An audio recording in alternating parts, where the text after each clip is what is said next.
नाशिक महानगरपालिका हद्दीत 800 कोटींचा भूसंपादन घोटाळा। 2 दिवसात खासदार संजय राऊत करणार गौप्यस्फोट।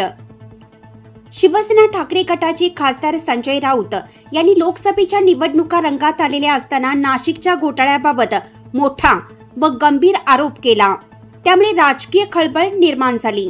त्यांनी सोशल मीडियावर पोस्ट टाकत म्हटले आहे की मोदी यांच्या काळात भ्रष्टाचार हाच शिष्टाचार ठरत आहे।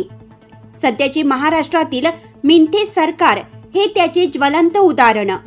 नाशिक महानगरपालिका हद्दीत 800 कोटींचा भूसंपादन घोटाळा नगर विकास खात्याने केला असून मुख्यमंत्री शिंदे व त्यांचे लोक या गैरव्यवहारातले थेट लाभार्थी आहेत।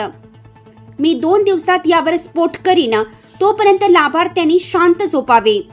महाराष्ट्र कोण लुटत आहे असा प्रश्नही त्यांनी केला आहे। राऊत यांनी केलेल्या या आरोपामुळे आता नाशिकचे राजकारण चांगलेच ढवळून निघणार। नाशिक महानगरपालिका या अगोदरही वेगवेगळ्या घोटाळ्यात चर्चेत होती, पण आता या घोटाळ्यामुळे महानगरपालिकेच्या कारभाराचे वाभाडे निघणार।